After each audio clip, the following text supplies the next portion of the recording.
Une chose est nécessaire. Luc chapitre 10, versets 38 à 42. Aussi louable que puisse être le service chrétien, il est plus important d'être tout entier à écouter les paroles de Jésus et apprendre sa volonté que d'être zélé dans les œuvres du royaume de Dieu, mais distrait par ses exigences. Voilà, en essence, ce que le Seigneur Jésus affirme en Luc chapitre 10, versets 38 à 42. Lisons ce passage. Et il arriva, comme il s'en allait, qu'il entra dans une bourgade, et une femme nommée Marthe le reçut dans sa maison. Et elle avait une sœur nommée Marie, qui, se tenant assise aux pieds de Jésus, écoutait sa parole. Mais Marthe était distraite par divers soins. Et étant venue à Jésus, elle dit, « Seigneur, ne te soucies-tu point que ma sœur me laisse servir toute seule? Dis-lui donc qu'elle m'aide de son côté. » Et Jésus répondant lui dit, « Marthe, Marthe, tu t'inquiètes et tu t'agites pour beaucoup de choses, mais une chose est nécessaire, et Marie a choisi la bonne part, qui ne lui soit point ôtée. » Il s'agit de la même Marie et de la même Marthe qui sont mentionnées en Jean chapitre 11 et 12. Elles sont les sœurs de Lazare, celui-là même que Jésus a ramené à la vie. Jésus dit à Marthe ces mots intrigants. Tu t'inquiètes et tu t'agites pour beaucoup de choses, mais une chose est nécessaire. Marie a cette bonne chose. Elle a choisi la bonne portion, et personne ne la lui enlèvera. Ces phrases contiennent visiblement une vérité de grande importance, et tout semble graviter autour de cette chose nécessaire. Une seule chose est nécessaire, déclare Jésus au verset 42. Quelle est donc cette chose qui est si nécessaire? Nous avons ici un récit où Marthe reçoit Jésus dans sa maison. Le Seigneur n'était probablement pas seul. Selon toute vraisemblance, ses disciples l'accompagnaient, et la venue de ces hommes a vite fait de tenir Marthe occupée. Celle-ci déploya une grande énergie dans la préparation du repas. Mais il y avait quelque chose de blâmable, semble-t-il, dans son hospitalité. Nous le constatons par l'utilisation de plusieurs termes négatifs à son égard. Marthe était distraite, elle s'inquiétait et s'agitait. Elle vivait de toute évidence un moment de grande tension où son attention était divisée entre les multiples tâches domestiques à accomplir. Marie, de son côté, se tenait assise près de Jésus, n'accomplissant rien du tout, du moins selon le point de vue de Marthe. Choquée par l'oisiveté de sa sœur, Marthe se tourne vers Jésus et lui demande d'intervenir. « Ma sœur ne fait pas sa part du travail. Elle est assise là, à terre, pendant que je cours comme une folle. Tu devrais lui demander de se lever et de me donner un coup de pouce. » En toute honnêteté, je crois que l'attitude de Marthe attire plus notre sympathie que celle de Marie. Marthe ne faisait que répondre aux besoins du moment. Il fallait bien que quelqu'un prépare le repas, et c'est ce que Marthe était en train de faire. Elle avait raison de se plaindre, n'est-ce pas?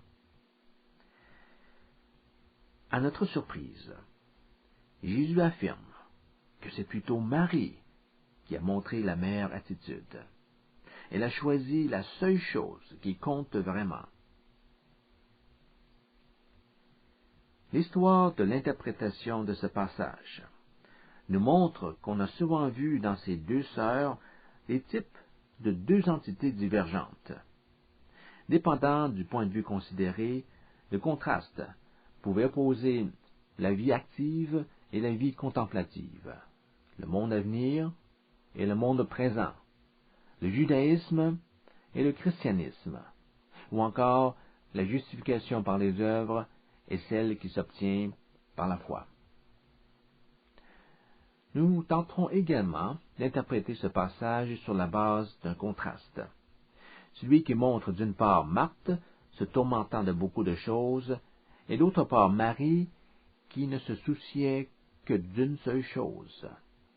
On peut dire que le premier personnage manque de concentration, alors que l'autre est absorbé par une seule activité. L'esprit de l'un est divisé, celui de l'autre est unifié. Cette notion d'être unifié ou d'être un apparaît sous plusieurs formes dans les Écritures. Elle décrit généralement l'individu dont l'attention est absorbée par un seul objet. On note chez lui une unité d'intention, c'est-à-dire qu'il consacre son énergie à une seule chose seulement. À l'opposé, il existe des gens qui se consacrent à plusieurs choses à la fois. La Bible parle alors d'hommes à l'âme partagée. Nous allons considérer la question d'avoir la chose nécessaire en nous tournant vers une autre partie de l'enseignement du Christ. Quelques chapitres plus loin, en Luc chapitre 18, verset 22, nous trouvons un individu à qui il manquait aussi une chose essentielle. Il s'agit du jeune homme riche. Celui-ci accourut vers Jésus pour lui poser une importante question au verset 18. « Bon maître, que dois-je faire pour hériter la vie éternelle? » Jésus lui rappela alors quelques-uns des 10 commandements. « Je les connais, répondit le jeune homme, et à ma connaissance, je les ai tous observés depuis ma jeunesse. » Remarquez maintenant la réponse de Jésus au verset 22. Jésus, ayant entendu cela, lui dit, « Il te manque encore une chose. Vends tout ce que tu as, distribue-le aux pauvres, et tu auras un trésor dans les cieux. Puis viens et suis-moi. » Il te manque encore une chose. Pourtant, cet homme semblait avoir tout dans la vie. Il avait de l'argent, il était pieux, il a su observer tous les commandements. Il avait tout, sauf la chose la plus importante. Bien malheureux est celui qui a toutes sortes de choses, mais qui ne possède pas celle qui compte le plus. L'homme qui a la seule chose nécessaire est vraiment riche, spirituellement riche, même s'il n'a que cette chose et rien d'autre. Il te manque encore une chose, la seule qui soit vraiment nécessaire. Quelle est cette chose? Vends tout ce que tu as, distribue-le aux pauvres, et tu auras un trésor dans les cieux. Puis viens et suis-moi. La chose qui te manque, c'est de me suivre en renonçant à tout ce que tu possèdes. Ce jeune homme riche prétendit avec une certaine assurance avoir observé tous les commandements. Cela amenant le Seigneur à diriger la conversation sur la relation qu'entretient cet homme avec les biens matériels et avec le Dieu qu'il dit obéir depuis sa jeunesse. Jésus perçut une grande faille spirituelle dans son attachement pour ses possessions. Il adorait plus sa propre fortune que Dieu. Jésus le lui signala, en montrant que son argent l'empêchait d'entrer en possession de la vie éternelle. Tant que sa richesse s'interposera entre lui et le salut de son âme, il ne pourra pas entrer dans le royaume de Dieu. Jésus lui proposa alors de se départir de ses biens, de donner son argent aux pauvres, et ensuite qu'il devienne un disciple. Évidemment, La vie éternelle ne s'obtient pas par la simple liquidation de ses biens terrestres. Dans ce cas particulier, elle a été demandée car Jésus savait que l'attachement de ce jeune homme à ses avoirs l'empêchait de confier sa vie à Dieu. Il avait fait de ses richesses son Dieu. Jésus l'a alors placé devant un choix. Il ne pouvait pas avoir la vie éternelle tout en conservant ses trésors matériels. Ceux-ci ont des objectifs opposés, face auxquels un choix s'impose. Chaque fois que nous aimons quelque chose plus que Dieu, nous montrons que nous n'avons pas la chose qui soit vraiment nécessaire, c'est-à-dire un cœur tout entier pour Dieu, un cœur disposé à renoncer à tout pour Dieu. Avoir de l'argent n'est pas une mauvaise chose en soi. Jésus ne commande pas à tout le monde de se débarrasser de leurs biens. L'ordre de vendre, pour le disciple, doit être pris dans le sens de se séparer de tout ce qui devient ou qui risque de devenir plus important que Dieu. Rien ne doit le distraire de sa relation avec Dieu. Donc, dans ce passage, le concept de la chose nécessaire qui faisait défaut au jeune homme riche concerne une attitude qui accepte de renoncer à tout pour ne suivre qu'un seul objectif, suivre Jésus et obéir à sa parole. La même idée avait déjà été exprimée par Jésus quelques versets plus tôt. En Luc chapitre 9, verset 62, le Seigneur dit à un aspirant disciple, « Quiconque met la main à la charrue et regarde en arrière n'est pas bon pour le royaume de Dieu. » L'expression « être bon pour le royaume » correspond justement à avoir la chose qui est nécessaire. À quel type de personne Jésus fait-il allusion quand il parle d'être bon pour le royaume? On dit d'un individu qu'il est bon à quelque chose lorsque celui-ci possède les qualités désirées ou recherchées dans un contexte particulier. Par exemple, on peut dire que vous êtes en bonne forme physique parce que vous possédez la qualité d'être en santé et qui vous permet de faire une activité physique quelconque. Si vous n'êtes pas en bonne forme, cela signifie que votre santé n'est pas aussi bonne qu'elle devrait être. Ou encore, on peut dire que vous êtes bon pour un travail particulier si vous possédez les habiletés ou les compétences pour l'accomplir. Vous ne l'êtes pas si vous n'avez pas les qualités requises. Jésus utilise le terme « bon » dans sa comparaison du chrétien au sel. Celui-ci est au monde ce que le sel est à la vie quotidienne. Or, si le sel devient fade, il n'est plus bon à rien, sauf à être jeté aux ordures. Matthieu chapitre 5, verset 13. Du sel sans saveur ne sert à rien. Il ne mérite pas qu'on le garde.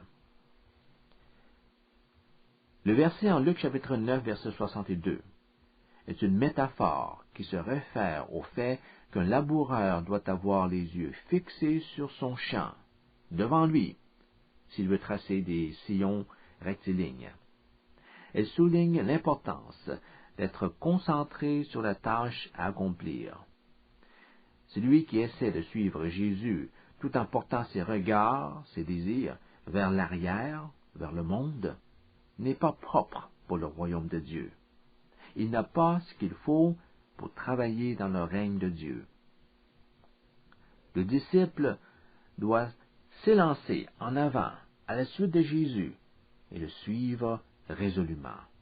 Il doit se consacrer tout entier à l'accomplissement de son devoir envers Dieu. Dans ce contexte, être bon pour le royaume signifie être totalement engagé. Il s'agit d'une expression comparable à la chose nécessaire que Marie a choisie. Ainsi, avoir la chose nécessaire consiste à concentrer toute son attention sur le royaume de Dieu, à servir le Seigneur sans le quitter des yeux. Le disciple de Christ n'est pas un individu au cœur partagé ou un sentimental rêveur. Sa consécration à Christ est définitive et complète. Aucune considération, aussi légitime soit-elle, aucun obstacle, aussi difficile soit-il, ne peut le détourner de son dessein. Vous pouvez lui cracher au visage, vous pouvez lui asséner un coup de poing. Il ne se laissera pas distraire et continuera sa marche avec Dieu, soutenu par sa grâce. Cette notion d'un engagement total se retrouve chez l'homme dont le cœur est simple, par opposition à celui dont le cœur est double. En Matthieu chapitre 6, verset 22, Jésus l'applique à l'œil du cœur. La lampe du corps, c'est l'œil. Si donc ton œil est simple, ton corps tout entier sera plein de lumière. Le mot simple ici se rapporte à la qualité d'être entier, résolu, dévoué à un seul objet, à la seule chose qui soit nécessaire. Jésus se sert d'une analogie avec l'œil pour enseigner la nécessité de s'attacher fermement à Dieu, autant dans la prospérité que dans les circonstances défavorables. Si l'œil est simple, c'est-à-dire qu'il ne regarde pas des deux côtés à la fois, alors toute la vie de cet homme est inondée de la lumière divine. Rappelons que ces paroles ont été dites dans le contexte d'une mise en garde contre l'amas de richesses terrestres. Si le cœur d'un homme est simple dans son amour pour Dieu, s'il n'a en vue que les intérêts de Dieu, alors il pourra voir les richesses dans leur juste perspective. À l'opposé, en désirant avoir part autant aux biens terrestres qu'aux trésors célestes, il vivra comme s'il avait une personnalité divisée, oscillant continuellement entre deux dispositions contraires. Or Dieu ne peut pas être honoré par un homme qui donne son cœur pour deux mondes à la fois. Les multiples soucis de la vie, ou encore les nombreuses activités associées au ministère chrétien, peuvent éloigner notre attention des vérités principales du christianisme: l'amour, la miséricorde, la justice, la fidélité. La rencontre du Seigneur avec Marthe et Marie nous donne une leçon cruciale sur l'importance de porter un regard simple sur Jésus et de veiller à rester en communion avec lui. Sommes-nous trop occupés à faire des choses pour lui que nous avons négligé d'être avec lui? Il y a une distinction à faire entre le service pour Jésus et une relation avec Jésus. L'un n'implique pas automatiquement l'autre. Bien sûr, il veut que nous nous mettions au service du royaume des cieux. Mais plus important encore, il désire notre attention. Il désire que nous restions en contact avec lui malgré toutes les distractions de la vie quotidienne. Veillons à rester près de lui, afin qu'il puisse nous toucher par sa parole.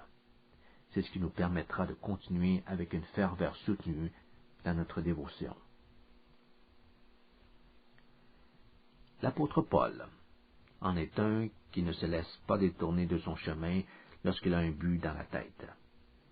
Il exprime de belle façon en Philippiens chapitre 3, versets 13 et 14, où il discute de la seule chose qui compte pour lui. Frères, je ne pense pas l'avoir saisi, mais je fais une chose, oubliant ce qui est en arrière et me portant vers ce qui est en avant, je cours vers le but pour remporter le prix de la vocation céleste de Dieu en Jésus-Christ. Paul décrit sa vie spirituelle sur deux plans. Oublier les choses qui sont en arrière de lui et s'avancer vers ce qui est en avant. Notez la grande concentration de cet homme. Une seule chose m'intéresse. Toute son énergie convergeait vers un point unique, c'est-à-dire l'accomplissement de la seule chose importante pour lui. J'ai cumulé beaucoup de choses. Je suis un Hébreu, descendant d'Hébreux. J'ai reçu une formidable éducation. J'ai été instruit au pied de Gamaliel, le plus grand enseignant de son temps. J'ai toujours été plein de zèle pour Dieu. Depuis mon enfance, j'ai suivi scrupuleusement la loi. Mais contrairement au jeune homme riche, il oublia toutes ces choses. Il oublia les choses qu'il considérait comme étant un gain, mais aussi ses manquements et ses souffrances. Et maintenant, à la manière d'un coureur qui se précipite sur la ligne d'arrivée, il tend de tout son être vers le but.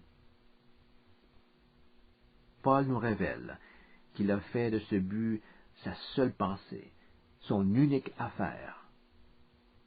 En quoi consistait ce but? Il voulait obtenir, au terme de sa course, une communion parfaite avec Christ. C'est à cela qu'il a consacré sa vie entière. À ce titre, il est un exemple de celui qui possède la chose nécessaire. Apprenons à faire comme Paul.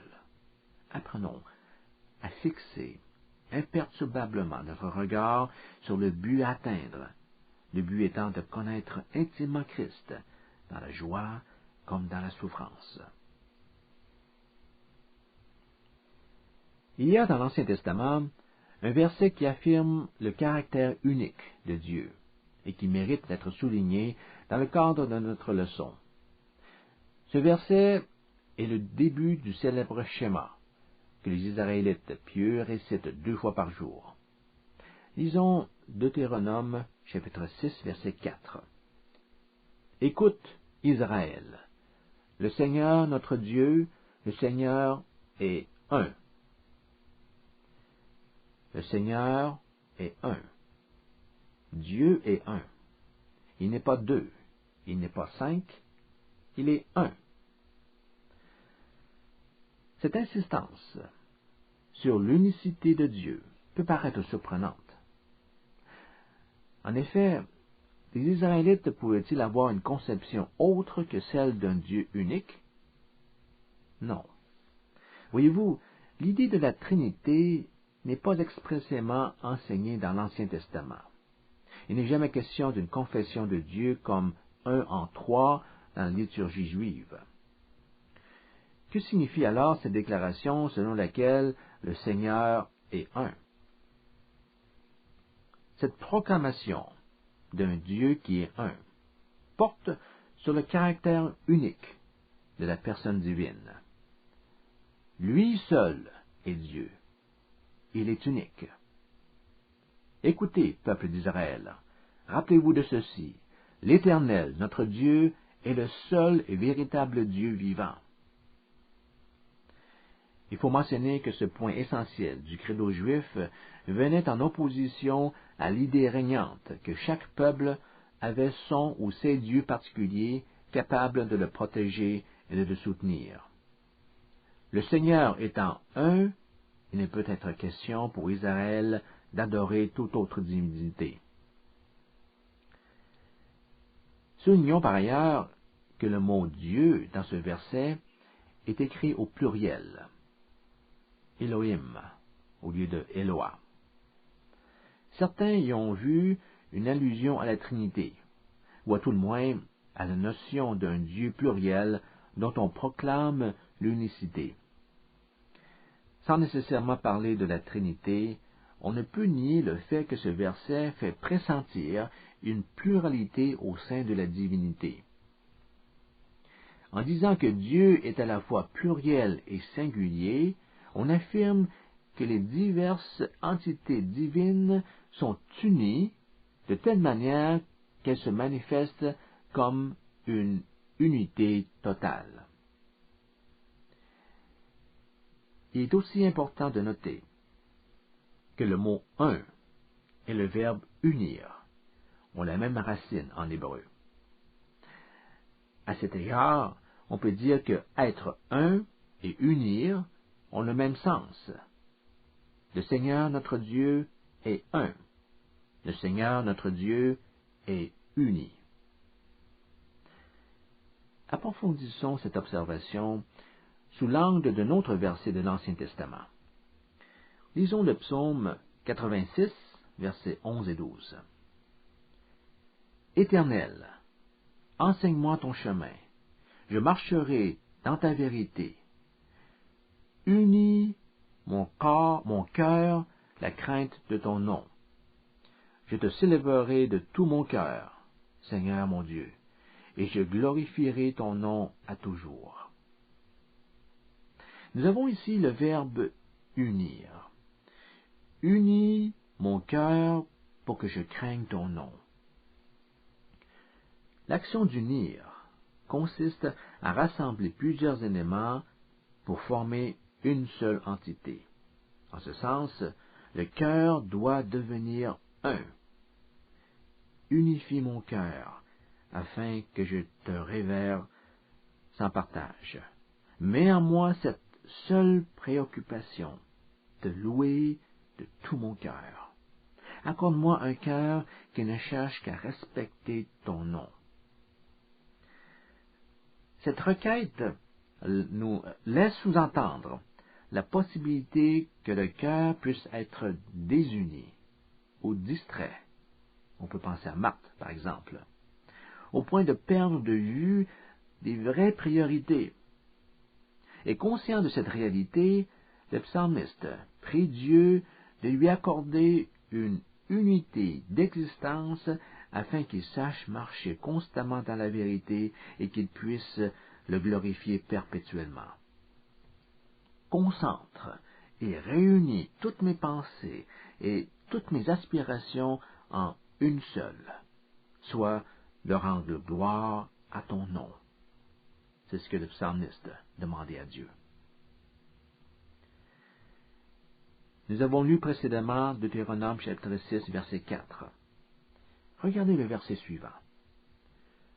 Tu aimeras l'Éternel, ton Dieu, de tout ton cœur, de toute ton âme et de toute ta force. Il était question d'un Dieu unique.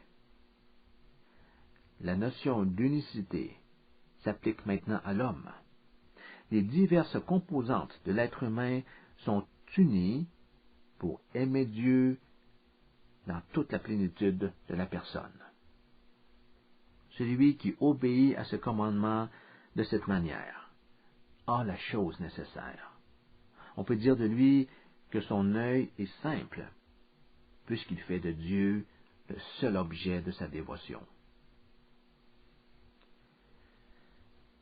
La visite que fait Jésus chez Marthe et Marie, lui donnant l'occasion d'enseigner l'importance de maintenir une communication ou une communion spirituelle de tous les instants avec Christ.